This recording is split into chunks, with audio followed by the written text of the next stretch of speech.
3-4 سال بعد جب صلاح الدین ایوبی کو مصر کا امیر بنا کر قاہرہ بھیجا گیا تو صلیبیوں نے سوڈانیوں کے ساتھ خفیہ معاہدہ کر کے سمندر کی طرف سے مصر پر حملہ کیا تو سلطان ایوبی نے نور الدین زنگی سے کمک مانگی۔ زنگی نے اپنے منتخب دستے قاہرہ روانہ کر دیے، ان میں خلت بھی تھا۔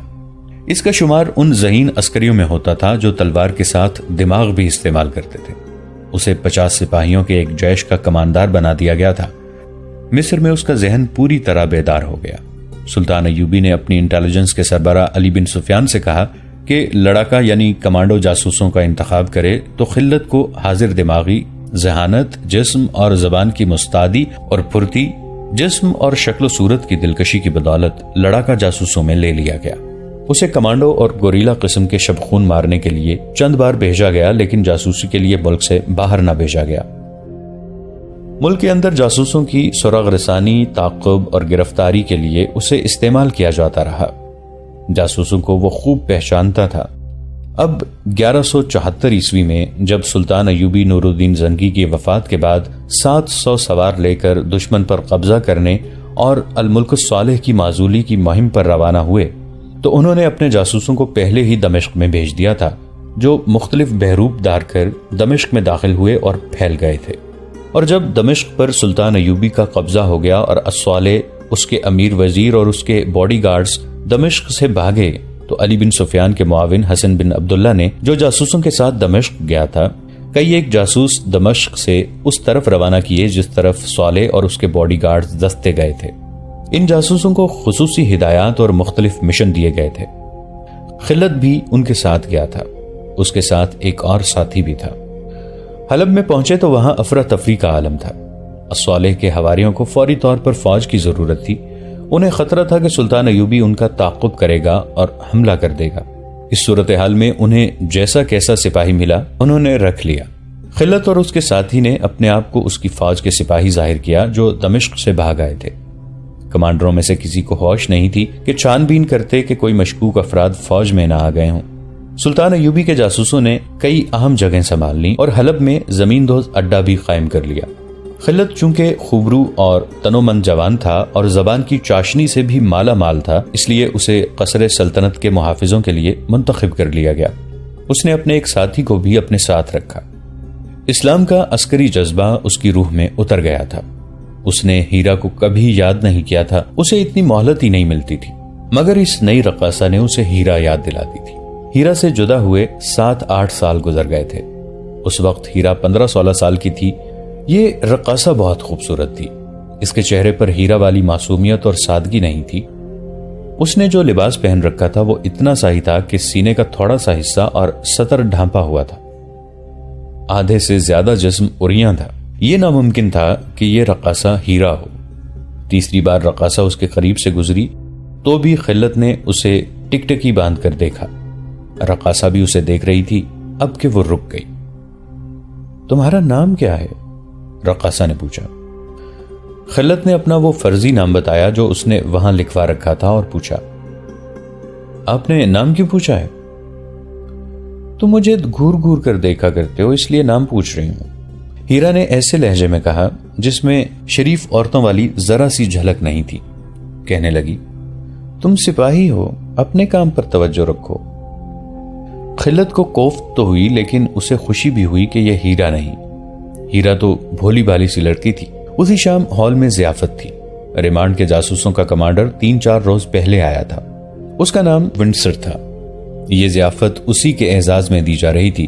خلت نے معلوم کر لیا کہ یہ جاسوسی کا ماہر ہے اور جاسوسی کے نظام کو بہتر بنانے کے لیے آیا ہے۔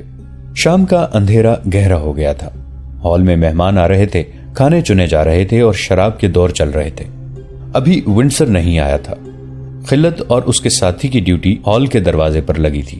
کچھ دیر بعد ونڈسر آ گیا۔ اس نے دونوں پہرے داروں کو غور سے دیکھا، پھر اس نے خلت کے چہرے پر نظریں گاڑ دیں۔ تم خلیفہ کے محافظ دستے میں کب آئے؟ ونڈسر نے خلت کی زبان میں پوچھا۔ یہاں آ کر مجھے محافظ دستے میں لیا گیا ہے، خلت نے جواب دیا۔ اس سے پہلے میں دمشق کی فوج میں تھا۔ تم مصر بھی گئے تھے؟ ونڈسر نے پوچھا۔ نہیں، ونڈسر نے دوسرے پہرے دار سے خلت کے متعلق پوچھا۔ تم اسے کب سے جانتے ہو؟ ہم دونوں دمشق کی فوج میں اکٹھے رہے ہیں۔ اس نے جواب دیا، ایک دوسرے کو اچھی طرح جانتے ہیں، اور میں شاید تم دونوں کو اچھی طرح جانتا ہوں۔ ونڈسر نے مسکرا کر کہا، ذرا میرے ساتھ آؤ۔ وہ انہیں پہرے سے ہٹا کر اپنے ساتھ لے گیا۔ وہ گھاگ سراغ رساں اور جاسوس تھا۔ یہاں پہنچتے ہی اس نے باڈی گارڈز کی خفیہ چھان بین شروع کر دی تھی۔ خلت کو دیکھتے ہی اسے کچھ یاد آ گیا تھا اور اس نے جب اس کے ساتھی کو دیکھا تو اس کا شک پکا ہو گیا۔ شک غلط بھی نہیں تھا۔ خلت اور اس کا ساتھی 3-4 سال سے انٹیلیجنس میں تھے اور وہ اکٹھے رہتے تھے۔ ان کی جوڑی پکی ہو گئی تھی۔ ونڈسر انہیں اپنے کمرے میں لے گیا جو اسی عمارت کے بڑے ہال سے تھوڑی ہی دور تھا۔ کمرے میں لے جا کر اس نے مشل کی روشنی میں دونوں کو ایک بار پھر غور سے دیکھا۔ اگر تم مجھے یقین دلا دو کہ تم یہاں کے وفادار ہو اور صلاح الدین ایوبی کو اپنا دشمن سمجھتے ہو تو میں تمہیں چھوڑ ہی نہیں دوں گا، بلکہ ایسے کام پر لگاؤں گا جہاں عیش کرو گے۔ ونڈسر نے کہا، جھوٹ نہ بولنا، پچھتاؤ گے۔ ہم یہیں کے وفادار ہیں۔ خلت نے کہا، تم نے وفاداری کب سے بدلی ہے؟ ونڈسر نے پوچھا، اور کیوں بدلی ہے؟ خدا اور رسول کے بعد خلیفہ کا رتبہ ہے، خلت نے کہا۔ صلاح الدین ایوبی کا کوئی رتبہ نہیں۔ مصر سے کب آئے ہو؟ ونڈسر نے پوچھا اور جواب کا انتظار کیے بغیر کہا، تم شاید مجھے نہیں جانتے، میں بھی تمہاری طرح جاسوس ہوں۔ نام شاید بھول جاؤں، چہرے نہیں بھولا کرتا۔ علی بن سفیان کہاں ہے؟ مصر میں یا دمشق میں؟ ہم اسے نہیں مانتے، خلت کے ساتھی نے جواب دیا۔ ہم سیدھے سادے سپاہی ہیں۔ ونڈسر نے دروازے میں جا کر دیکھا اور کسی ملازم کو آواز دی۔ ملازم آیا تو اس نے کسی لڑکی کا نام لے کر ملازم سے کہا کہ اسے بلاؤ۔ وہ لڑکی قریب ہی کسی کمرے میں تھی۔ ذرا سی دیر میں ایک بڑی ہی حسین لڑکی آ گئی۔ خلت کو معلوم تھا کہ یہ صلیبی لڑکی ہے۔ اس کے ساتھ نئی رقاصہ تھی جسے دیکھ کر خلت کو ہیرا یاد آ جایا کرتی تھی۔ ونڈسر نے صلیبی لڑکی سے عربی زبان میں بات کی۔ اس سے ہنس کر پوچھا کہ اس رقاصہ کو کیوں ساتھ لائی ہو؟ لڑکی نے جواب دیا کہ یہ میرے کمرے میں تیار ہو کر آ گئی تھی اور میں تیار ہو رہی تھی۔ آپ کا بلاوا آیا تو سمجھی کہ آپ نے مجھے ضیافت میں ساتھ چلنے کے لیے بلایا ہے، میں اسے بھی ساتھ لے آئی۔ کوئی بات نہیں، ونڈسر نے کہا، اچھا ہوا یہ بھی آ گئی ہے، تماشا دیکھ لے گی۔ اس نے صلیبی لڑکی سے کہا، میں نے تمہیں کسی اور کام کے لیے بلایا ہے۔ دونوں پہرے داروں کی طرف اشارہ کر کے اس نے لڑکی سے کہا، ان دونوں کے چہروں کو دیکھو، شاید تمہیں کچھ یاد آ جائے۔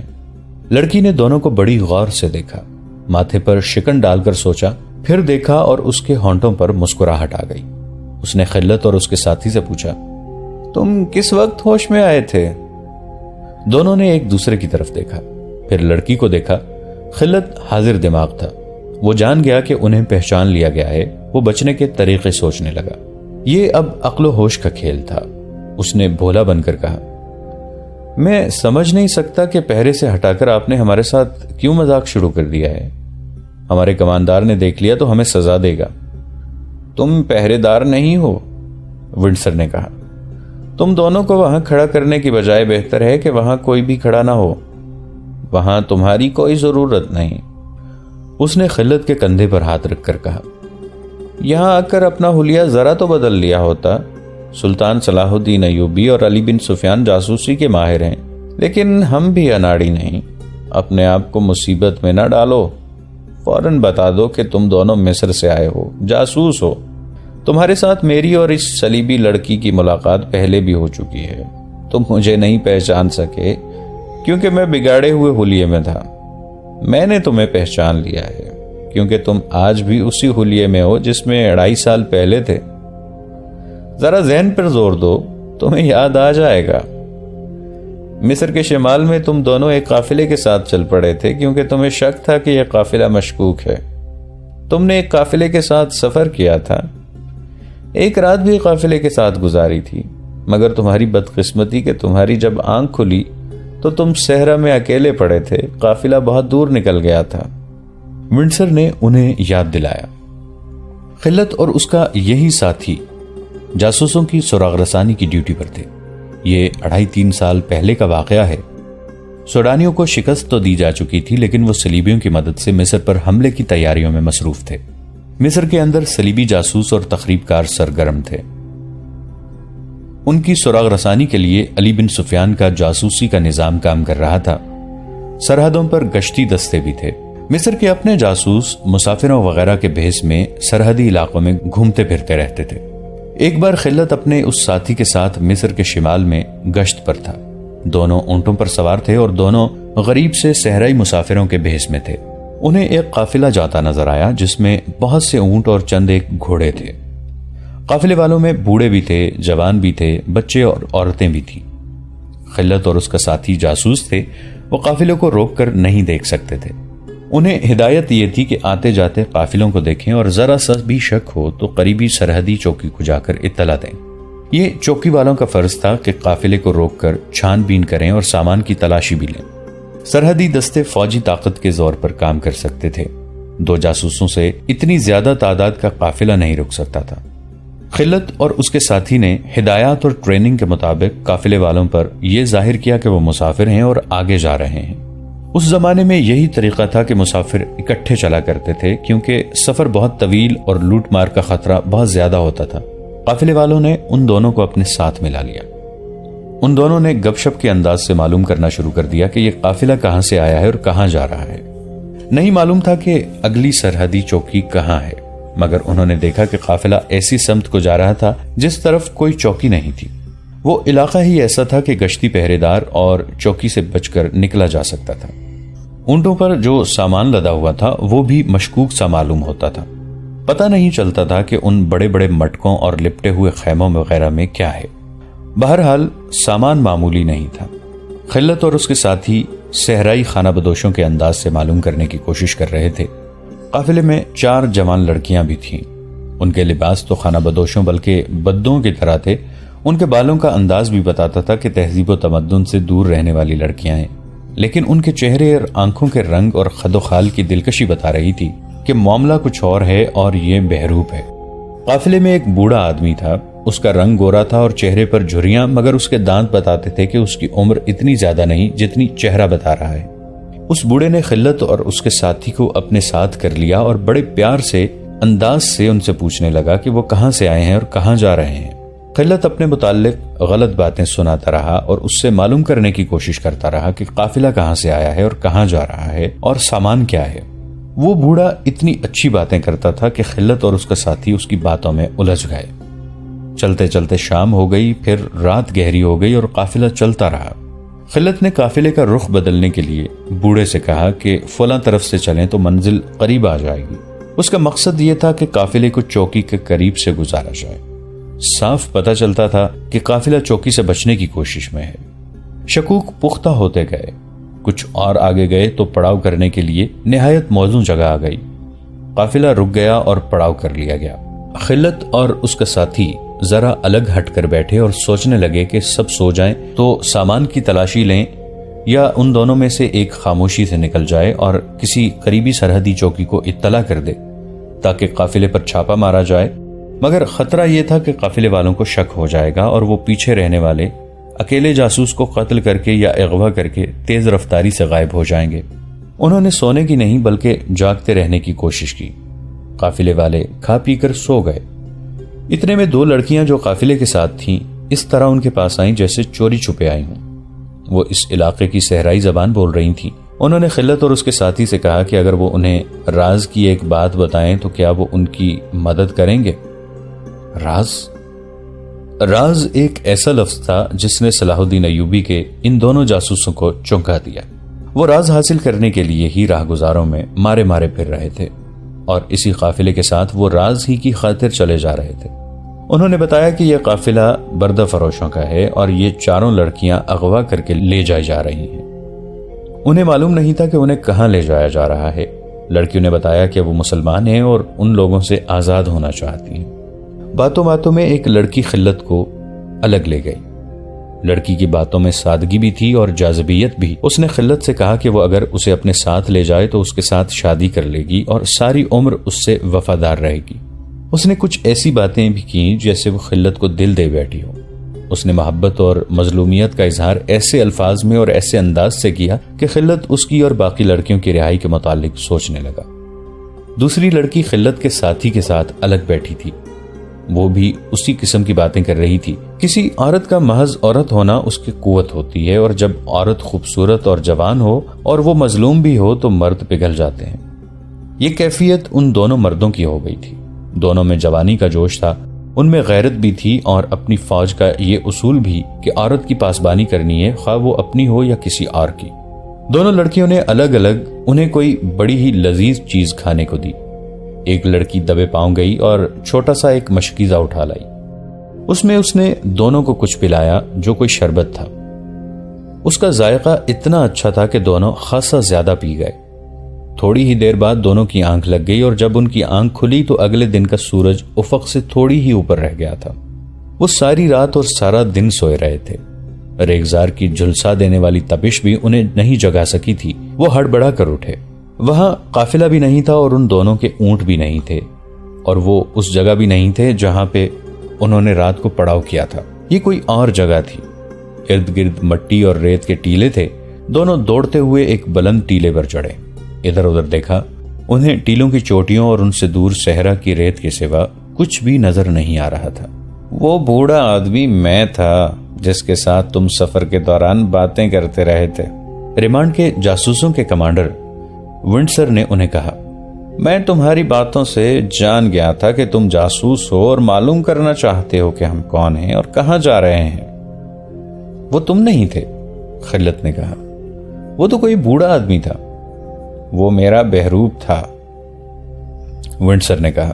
مجھے خوشی ہے کہ تم مان گئے ہو کہ تم دونوں جاسوس تھے اور اب بھی جاسوس ہو، اور میں تمہیں یہ بھی بتا دوں کہ تمہیں بے ہوش کرنے والی لڑکیوں میں سے ایک یہ تھی۔ ہم اب جاسوس نہیں ہیں، خلت نے کہا، اب ہم خلیفہ کے وفادار ہیں۔ تم بکواس کرتے ہو، ونڈسر نے کہا۔ علی بن سفیان کی میں نے ہمیشہ تعریف کی ہے، مگر تمہاری تربیت مکمل نہیں۔ تم نے ابھی تک اپنے آپ کو چھپانا اور اپنا حلیہ بدلنا نہیں سیکھا۔ ونڈسر نے انہیں بتایا کہ وہ جنگی سامان اور بہت سی رقم سوڈان لے جا رہے تھے۔ قافلے میں جو افراد صحرائی لباس میں تھے وہ فوجی مشیر تھے۔ وہ سب صلیبی تھے اور سوڈان جا رہے تھے۔ انہوں نے ہی سوڈانی فوج تیار کی تھی اور صلاح الدین ایوبی کے بھائی تقی الدین کو ایسی بری شکست دی تھی کہ وہ اپنی آدھی فوج وہیں چھوڑ آیا تھا۔ اگر صلاح الدین ایوبی عقل استعمال نہ کرتا تو تقی الدین باقی فوج وہاں سے نہیں نکال سکتا تھا۔ ان لڑکیوں نے بھی تمہاری شکست میں بہت کام کیا تھا۔ ونڈسر نے انہیں بتایا کہ ان کی ملاقات جب مصر کے شمال میں ہوئی تھی تو رات پڑاؤ کے دوران ان میں سے کوئی بھی نہیں سویا تھا، اور ان دونوں لڑکیوں کو اسی مقصد کے لیے خلت اور اس کے ساتھی کے پاس بھیجا گیا تھا کہ انہیں باتوں میں الجھا کر بے ہوش کر دیں۔ ان کی ترکیب کامیاب رہی۔ ان کے بے ہوش ہوتے ہی قافلہ روانہ ہو گیا۔ خلت کو وہ واقعہ اچھی طرح یاد تھا، اور یہ واقعہ اس کے دل میں کانٹے کی طرح اترا ہوا تھا۔ اتنے خطرناک جاسوسوں کا قافلہ اس کے ہاتھ سے نکل گیا تھا۔ اس کے ساتھ ایسے کبھی نہیں ہوا تھا۔ اس خلش کا ایک پہلو یہ بھی تھا کہ اس نے اس واقعے کی رپورٹ اپنے ہیڈ کوارٹر کو دی ہی نہیں تھی، کیونکہ اسے دشمن کے جاسوس دھوکہ دے گئے تھے۔ اس میں اس کی اور اس کے ساتھی کی بے عزتی تھی۔ انہیں دو لڑکیاں بے وقوف بنا گئی تھیں۔ اب ان میں سے ایک لڑکی اور ایک آدمی اس کے سامنے کھڑا تھا۔ خلت اپنے ساتھی سمیت اس کا قیدی تھا۔ اب وہ ہتھیار نہیں ڈالنا چاہتا تھا۔ اس نے یہاں سے نکلنے یا مر جانے کا فیصلہ کر لیا۔ میری ایک پیشکش قبول کر لو، ونڈسر نے انہیں کہا۔ میں تم پر ایسا رحم کر رہا ہوں جو میں نے کبھی کسی پر نہیں کیا۔ تم دونوں میرے گروہ میں شامل ہو جاؤ۔ جتنی اجرت مانگو گے میں دوں گا۔ کہو گے تو دمشق بھیج دوں گا، اور اگر قاہرہ جانا ہو تو وہاں بھیج دوں گا۔ وہاں تم دونوں صلاح الدین ایوبی کے جاسوس بنے رہنا، لیکن کام ہمارے لیے کرنا۔ تمہارا کام یہ ہوگا کہ ہمارے جو جاسوس وہاں کام کر رہے ہیں ان کی مدد کرو۔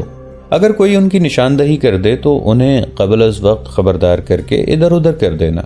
وہ بولتا جا رہا تھا اور یہ دونوں خاموشی سے سن رہے تھے۔ اسے توقع تھی کہ یہ دونوں مان جائیں گے۔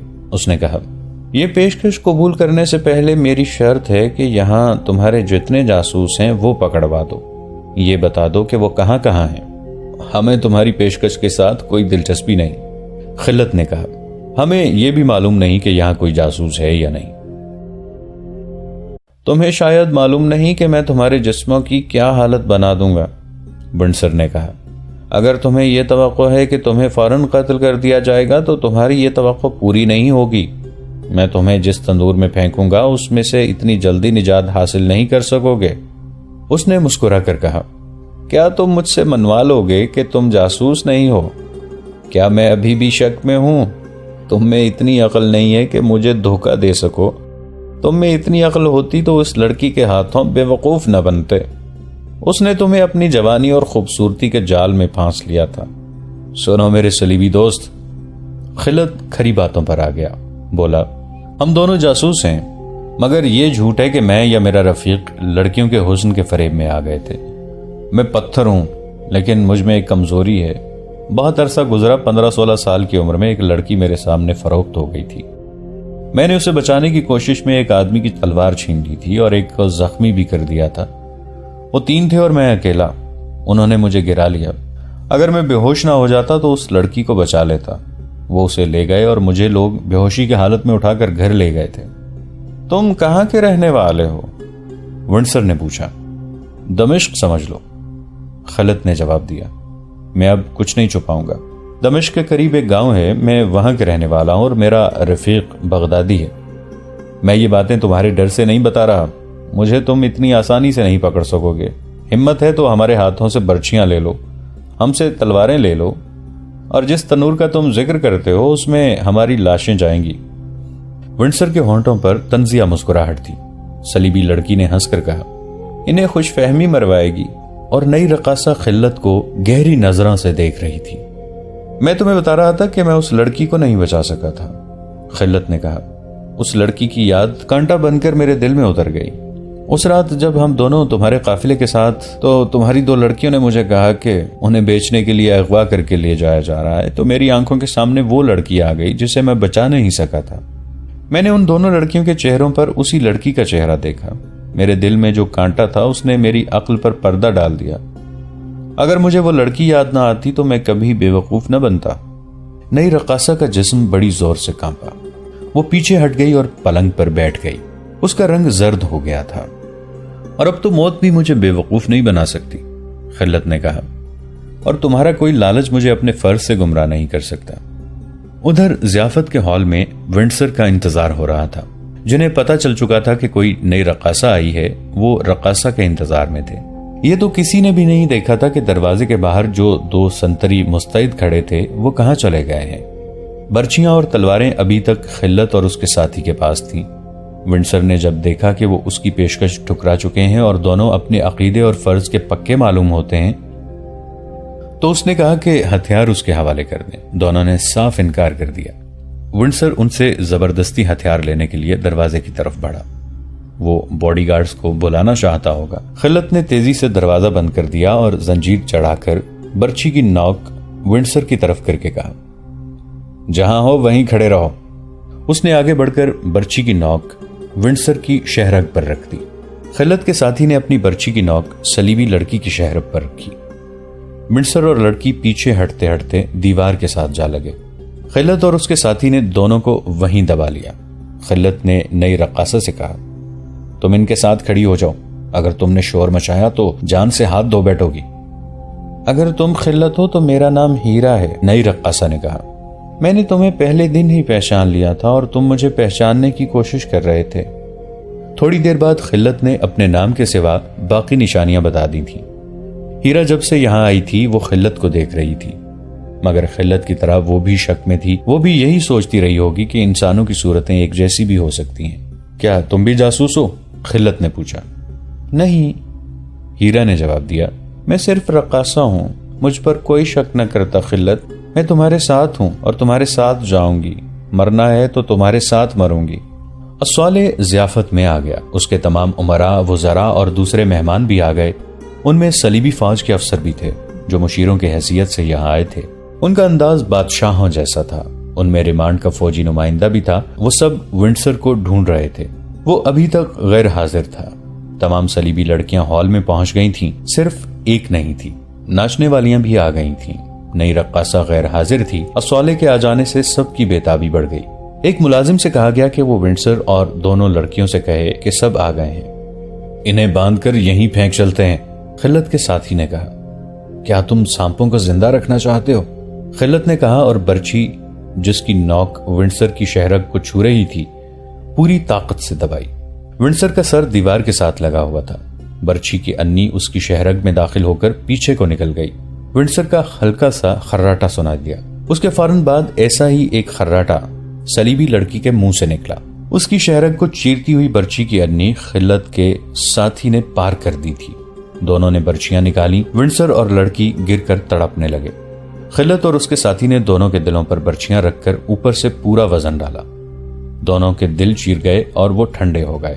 دونوں کی لاشوں کو پلنگ کے نیچے پھینک دیا گیا۔ یہ کمرہ ونڈسر کا تھا۔ دیوار کے ساتھ اس کا چوغا لٹک رہا تھا جس کے ساتھ سر کو ڈھانپنے والا حصہ بھی تھا۔ ہیرا نے خود ہی یہ چوغا پہن لیا اور سر بھی ڈھانپ لیا۔ وہاں سے کپڑے اٹھا کر اس نے رقص والا گھنگرو اتار دیا اور مردانہ لباس کمر سے نیچے تک چڑھا لیا۔ پاپوش بھی بدل لیے اور چہرہ بھی چھپا لیا۔ اسے اب ایک نظر میں کوئی نہیں پہچان سکتا تھا کہ یہ لڑکی ہے۔ خلت نے دروازہ کھولا، باہر دیکھا۔ برآمدے میں ملازموں کی آمد و رفت اور باغ دوڑ تھی۔ وہ تینوں باہر نکلے، دروازہ بند کیا اور ایک طرف چل پڑے۔ فوراً بعد وہ اندھیرے میں ہو گئے۔ ادھر ایک گھاٹی تھی، اس سے اترے اور خطرے کے علاقے سے نکل گئے۔ خلت اور اس کے ساتھی کو معلوم تھا کہ انہیں کہاں جانا ہے۔ اس کا کمانڈر ایک عالم فاضل کے روپ میں جہاں رہتا تھا وہاں چھپنے کی جگہ بھی تھی اور وہاں نکلنے کا بندوبست بھی ہو سکتا تھا۔ اس وقت شہر سے نکلنا خطرے سے خالی نہیں تھا۔ گھوڑے بھی نہیں تھے۔ انہیں حلب سے فرار ہو کر دمشق پہنچنا تھا۔ انہیں یہ اندازہ بھی تھا کہ قتل کا پتہ چلتے ہی شہر میں کیا ادھم بپا ہوگا۔ قتل کا انکشاف ہوتے زیادہ دیر نہیں لگی۔ کسی نے ونڈسر کے کمرے کا دروازہ کھولا۔ پلنگ کے نیچے سے جو خون بہ رہا تھا وہ فرش پر پھیلا ہوا دروازے تک پہنچ گیا تھا۔ ہنگامہ بپا ہو گیا۔ وہاں ایک نہیں دو لاشیں تھیں۔ دونوں کے زخم ایک جیسے تھے۔ فوری طور پر پہرے داروں کا خیال آیا۔ ان کی موجودگی میں بیک وقت دو قتل کون کر سکتا تھا؟ جن سنتریوں کی ڈیوٹی تھی انہیں بلا لیا گیا۔ دونوں غائب تھے۔ اس عمارت میں کسی کا بغیر اجازت داخلہ ممنوع تھا۔ یہاں چیدہ لوگ جو حاکم یا معزز شہری تھے آ سکتے تھے۔ ان کی بھی چیکنگ ہوتی تھی۔ باڈی گارڈز کے کمانڈر کے لیے مصیبت کھڑی ہو گئی۔ یہ قتل پیشہ وروں کا کام تھا یا سلطان ایوبی کے جاسوسوں کا، اور یہ کام فدائی قاتلوں کا بھی ہو سکتا تھا۔ کسی نے کہا کہ کرائے کے یہ قاتل کسی سے بھی اجرت لے کر قتل کر سکتے ہیں۔ دروازے کے دونوں سنتری نہ ملے تو یہ شک پختہ ہو گیا کہ وہ سلطان ایوبی کے آدمی ہوں گے اور انہوں نے ونڈسر کو اس وجہ سے قتل کیا ہے کہ وہ جاسوسوں کا سربراہ بن کے آیا تھا۔ رات دیر تک خلت اور اس کا ساتھی نہ ملے تو شہر میں ان کی تلاش شروع ہو گئی۔ یہ انکشاف بہت دیر بعد ہوا کہ رقاصہ بھی غائب ہے۔ شہر کی ناکہ بندی کر دی گئی۔ خلت، اس کا ساتھی اور ہیرا اپنے ٹھکانے پر پہنچ گئے تھے۔ انہوں نے اپنے کمانڈر کو اپنا کارنامہ سنایا تو اس نے انہیں چھپا لیا اور کہا کہ وہ باہر کے حالات کے مطابق انہیں بتائے گا کہ وہ کب یہاں سے نکلیں۔ اس پر کسی کو شک نہیں ہو سکتا تھا کیونکہ اسے لوگ عالم اور برگزیدہ انسان سمجھتے تھے۔ اداکاری میں اسے مہارت حاصل تھی۔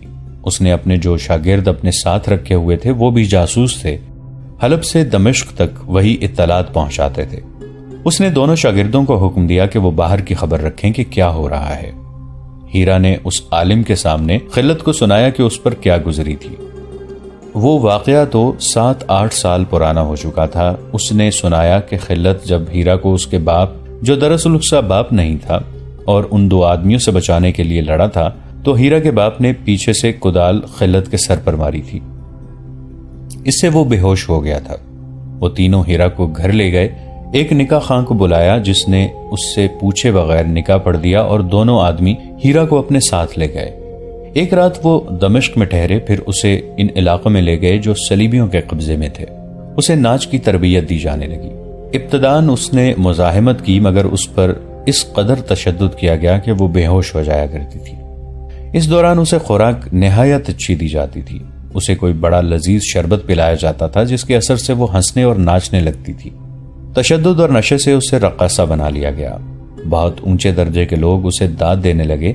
وہ ایسے قیمتی تحفے لاتے تھے کہ وہ دنگ رہ جاتی تھی۔ اسے یروشلم بھی لے جایا گیا تھا جہاں دو آدمیوں نے اس کے مالکوں سے کہا تھا کہ وہ منہ مانگی قیمت لے لیں اور یہ لڑکی انہیں دے دیں۔ انہوں نے صاف بتا دیا تھا کہ وہ اسے جاسوسی وغیرہ کے لیے استعمال کرنا چاہتے ہیں۔ اس کے مالکوں نے سودا قبول نہیں کیا تھا۔ اسے اغوا کرنے کی کوشش بھی کی گئی تھی جو ناکام بنا دی گئی تھی۔ اب اسے حلب میں کسی اور امیر کی فرمائش پر بلایا گیا تھا۔ اس نے بتایا کہ پہلے دن اس نے خلت کو دیکھ لیا تو اس نے بلا شک و شبہ دل سے کہا تھا کہ یہ خلت ہے، لیکن یہ شک بھی ہوتا تھا کہ ہو سکتا ہے کہ خلت کی شکل و صورت کا کوئی اور آدمی ہو۔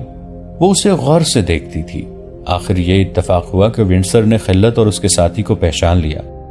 ونڈسر نے اپنی لڑکی کو بلوایا تو ہیرا بھی اس کے ساتھ چلی آئی۔ خلت نے جب اپنے متعلق چند ایک باتیں بتائیں تو ہیرا کے شکوک رفع ہو گئے۔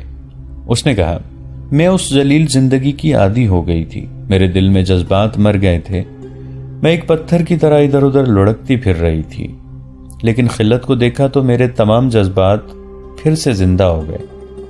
مجھے یقین نہیں تھا کہ یہ خلت ہی ہے، مگر اس کی صورت نے مجھے وہ وقت یاد دلا دیا جب میرے دل میں اس کی محبت تھی اور اس کے بچوں کی ماں بننے کی خواہش۔ میں نے فیصلہ کر لیا تھا کہ کسی وقت اس سے پوچھوں گی کہ تم خلت ہو۔ اگر یہ خلت نکلا تو اسے کہوں گی کہ آؤ بھاگ چلیں اور صحرا کے خانہ بدوشوں کی طرح زندگی بسر کریں۔ اسے خلت تو مل گیا اور وہ اس کے ساتھ بھاگ بھی آئی، لیکن حلب سے بچ کر نکلنا ایک مسئلہ تھا۔ خلیفہ کی ضیافت اور رقص کی محفل ویران ہو چکی تھی۔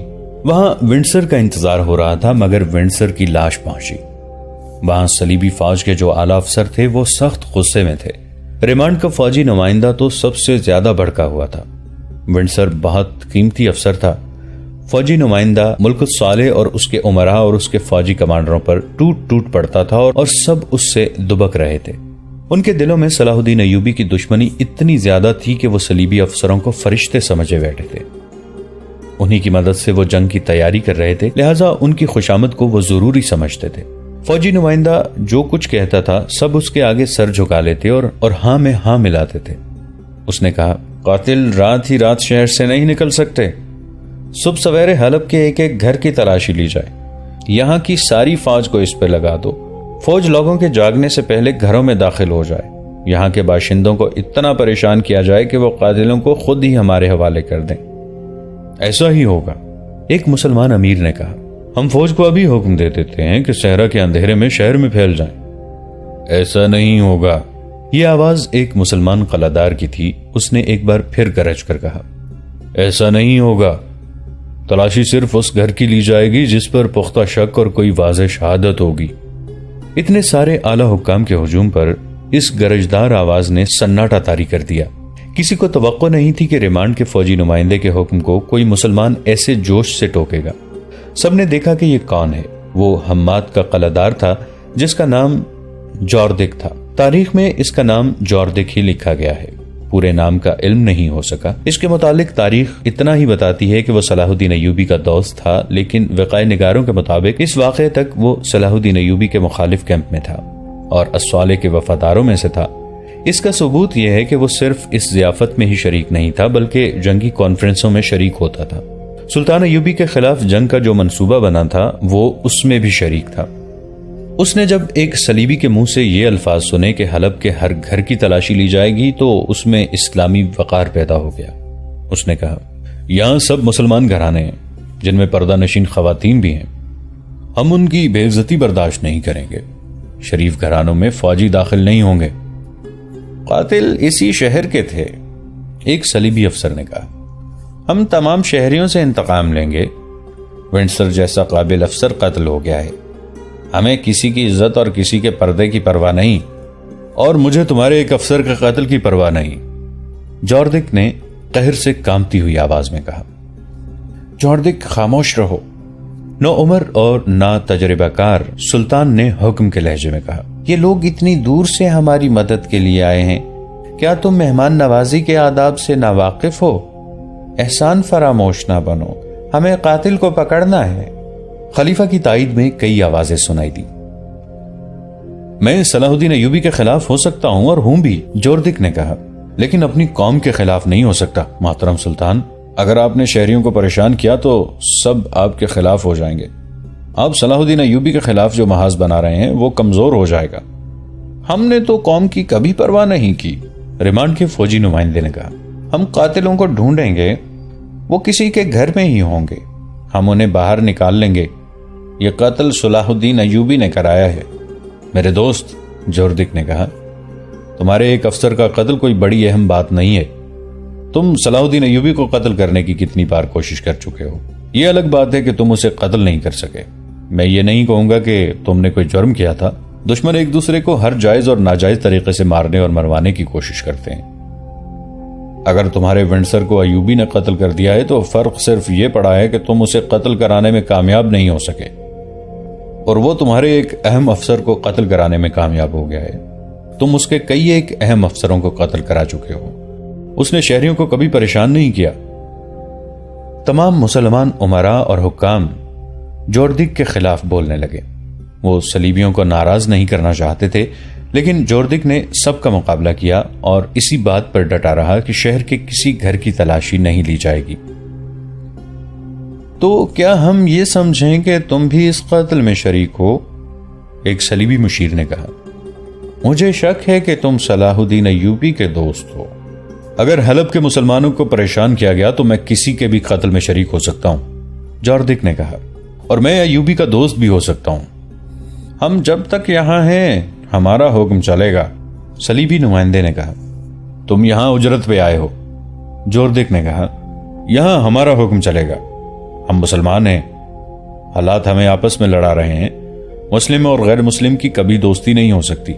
اگر تم بلا اجرت آئے ہو تو میں تمہاری مدد سے دستبردار ہوتا ہوں، میں قلعہ داری کے عہدے سے بھی دستبردار ہوتا ہوں، اور میں تم سب کو بھی یہ بتا دینا چاہتا ہوں کہ میری قوم کے کسی بھی ایک بے گناہ فرد کو تکلیف دی گئی تو میں انتقام لوں گا۔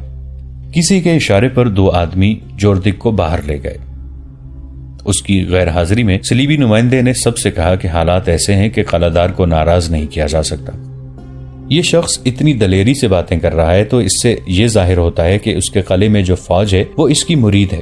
اگر ایسا ہے تو یہ صورتحال اچھی نہیں۔ آپس میں صلاح مشورہ کر کے جوردک کو اندر واپس بلا لیا گیا اور اسے بتایا گیا کہ شہریوں کو پریشان نہیں کیا جائے گا، مگر قاتلوں کو تلاش ضرور کیا جائے گا۔ جوردک نے کہا کہ وہ 2-3-4 دن وہیں رہے گا۔ 3-4 دنوں بعد جوردک حلب سے روانہ ہوا۔ وہ اپنے قلعہ حماد کو جا رہا تھا۔ اس کی موجودگی میں قاتلوں کی تلاش اور سراغ رسانی ہوتی رہی۔ اس کی خواہش کے مطابق کسی گھر کی تلاشی نہیں لی گئی تھی۔ وہ مطمئن ہو کر جا رہا تھا، مگر صلیبیوں کو اس کے متعلق اطمینان نہیں تھا۔ اس کے ساتھ 10-12 محافظ تھے، جوردک سمیت اب گھوڑوں پر سوار تھے۔ جوردک سمیت سب گھوڑوں پر سوار تھے۔ راستے میں ٹیلوں اور چٹانوں کا علاقہ آتا تھا۔ جوردک اس علاقے میں داخل ہوا تو بیک وقت کہیں سے 2 تیر آئے، دونوں اس کے گھوڑے کے سر میں پیوست ہو گئے۔ تیر اندازوں نے تیر جوردک پر چلائے ہوں گے۔ گھوڑا بے لگام ہو کر دوڑ پڑا۔ 2 تیر اور آئے، وہ بھی گھوڑے کو لگے۔ اب کے نشانہ خطا ہونے کی وجہ یہ ہو سکتی تھی کہ گھوڑا بدک کر ادھر ادھر دوڑ رہا تھا۔ جوردک شاہ سوار تھا۔ وہ دوڑتے گھوڑے سے کود کر ایک چٹان کی اوٹ میں ہو گیا۔ اس کے محافظ ادھر ادھر بکھر گئے تھے۔ وہ تیر اندازوں کے تعاقب میں گئے تھے۔ علاقہ ایسا تھا کہ کسی کو پکڑنا آسان نہیں تھا۔ جوردک سمجھ گیا کہ یہ کرائی کے قاتل ہیں جنہیں صلیبیوں نے اسے قتل کرنے کے لیے بھیجا ہے۔ انہیں یہ شک تھا کہ جوردک سلطان ایوبی کا دوست ہے۔ وہ جنگجو تھا۔ چٹان کی اوٹ سے نکل کر اوپر چلا گیا۔ اسے صرف چٹانیں نظر آئیں یا اپنے محافظ جو ادھر ادھر تیر اندازوں کو ڈھونڈتے پھر رہے تھے۔ ادھر آ جاؤ، کسی نے چلا کر کہا۔ ادھر آ جاؤ، پکڑ لیے ہیں۔ محافظ ادھر کو بھاگے۔ محافظوں نے 3 آدمیوں کو گھیرے میں لے رکھا تھا۔ تینوں نقاب پوش تھے، مگر ان کے پاس کمانیں نہیں تھی۔ ترکش بھی کسی کے پاس نہیں تھی۔ ان کے ساتھ گھوڑے تھے۔ انہیں اس حالت میں پکڑا گیا تھا کہ 2 گھوڑوں پر سوار ہو رہے تھے۔ تینوں نے چہرے چھپا رکھے تھے، ان کی صرف آنکھیں نظر آتی تھی۔ انہیں پکڑ کر جوردک کے پاس لے گئے۔ تمہاری کمانیں اور ترکش کہاں ہیں؟ جوردک نے ان سے پوچھا۔ ہمارے پاس صرف تلواریں ہیں، ایک نے جواب دیا۔ سنو بھائیو، جوردک نے بڑے تحمل سے کہا، تمہارے 4 تیر خطا گئے، تم مجھے قتل نہیں کر سکے، تم پکڑے بھی گئے ہو، تم ہار گئے ہو، اب جھوٹ سے بچو۔ کیسے تیر؟ ایک نے حیرت زدہ ہو کے پوچھا۔ ہم نے کسی پر تیر نہیں چلائے، ہم مسافر ہیں، ذرا آرام کرنے کے لیے رکے تھے، اب جا رہے تھے کہ ان لوگوں نے پکڑ لیا ہے۔ جوردک ہنس پڑا اور جواب دینے والے نقاب پوش سے کہنے لگا، میں تمہیں اپنا دشمن نہیں سمجھتا، اگر ایسا ہوتا تو اب تک میں تم تینوں کی گردنیں اڑا چکا ہوتا۔ تم کرائے کے قاتل ہو، صرف یہ بتا دو کہ میرے قتل کے لیے کس نے بھیجا ہے، صاف صاف بتا دو اور جاؤ۔ دوستو، آج کے لیے اتنا ہی۔ اسی کہانی کی اگلی قسط کے ساتھ بہت جلد حاضر ہوں گے۔ نیچے کامنٹ سیکشن میں اپنی رائے کا اظہار ضرور کیجیے گا۔ ہمارے اس چینل کو سبسکرائب کر کے نیچے موجود بیل آئیکن کو بھی ضرور کلک کیجیے گا۔ اگلی ملاقات تک کے لیے ہمارا اور آپ کا اللہ نگہبان۔